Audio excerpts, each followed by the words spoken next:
Salut les codeurs, c'est Mathieu de Codabig.com, on est parti pour une nouvelle vidéo dans les opérateurs. On a vu l'opérateur d'assignation, on va passer aux opérateurs arithmétiques. Les opérateurs arithmétiques, ce sont les opérateurs qui vont nous permettre de faire des calculs.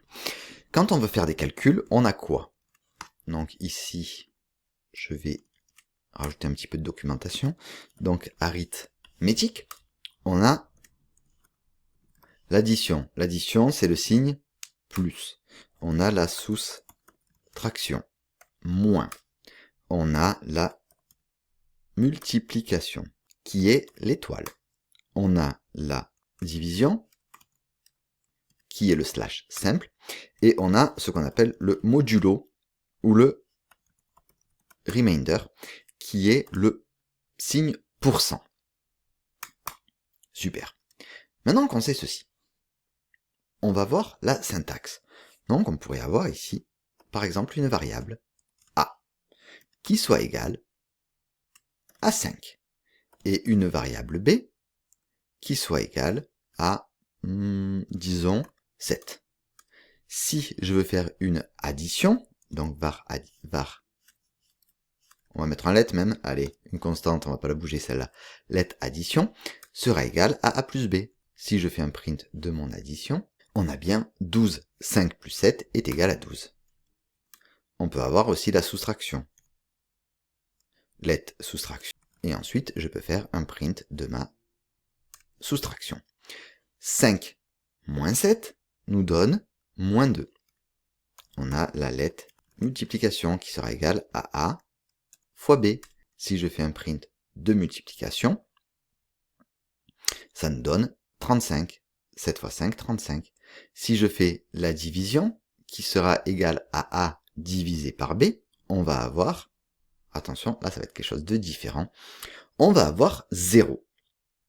Pourquoi 0? Parce que quand on est sur du int, on va vouloir retourner la division totale. Je m'explique. Si ici, on les avait définis, les deux en double, donc A et B en double, ça nous aurait donné le 5 divisé par 7 en tant que double, 0,71. Si on est en int, ben on n'a que le 0. Ouais. Pour que ce soit plus clair, on pourrait faire ici un 15. 15 divisé par 7. Vous voyez que là on a 2,14. Donc, si ici je fais une division sur 2 int, on va obtenir que 2.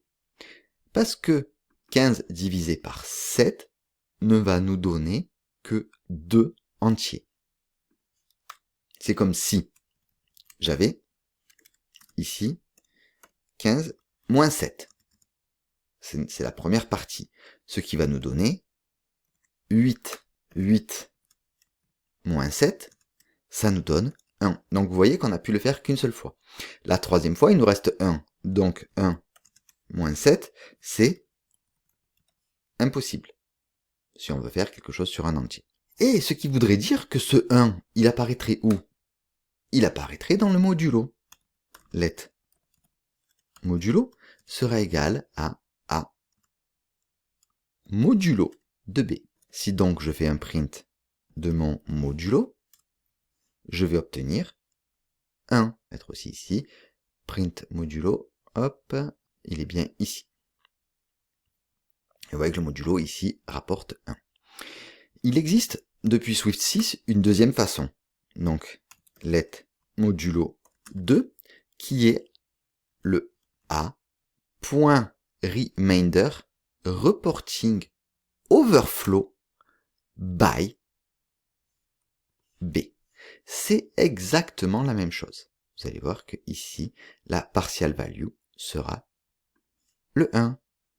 Et si je fais un print de modulo 2, on aura bien aussi un partial value 1, donc le modulo, et le overflow qui sera false parce qu'on ne overflow pas. Si j'avais mis tout ceci, par exemple en float, on va changer, on va pas avoir que du double ou du int.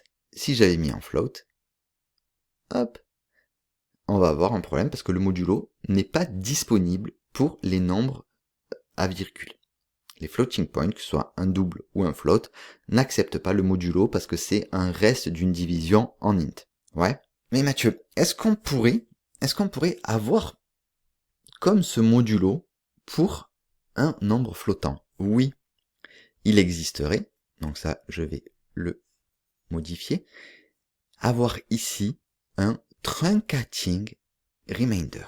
Donc si je fais truncating remainder divisé par b, là vous voyez que désormais nous n'avons plus d'erreur et on va avoir donc l'équivalent du modulo sur un nombre à virgule flottante. Ensuite, nous avons aussi la priorité des opérateurs. Imaginez que ici nous avons une opération toute simple qui sera 10 plus 2 fois 3. Alors 10 plus 2 fois 3, quelle est la priorité? On va avoir en priorité les multiplications et les divisions, et ensuite les additions et les soustractions. Ce qui signifierait que ici on n'aurait pas 10 plus 2, 12, fois 3, 36, mais nous aurons plutôt 3 fois 2, 6, plus 10, ce qui ferait un print de 16. Est-ce qu'on est bon? Oui, on est bon, on voit bien qu'on a le 16, donc pour les priorités, multiplication, division en priorité. Et enfin, on pourrait voir aussi les optionnels. Est-ce qu'on va pouvoir avoir let c de point int qui soit égal à 10 et un let d de point int, et si je le mets sur nil, est-ce que je vais pouvoir avoir une let add sera égal à c plus d? Vous remarquez qu'on ne pourra pas faire d'opération sur les optionnels. Il va falloir d'abord les déballer. Et pour ceci, on va utiliser les iflet, ou on va utiliser les points d'exclamation si on en est sûr. Par exemple, si là je fais C et D, on va avoir une erreur parce qu'il y en a un qui est nil. Vous voyez?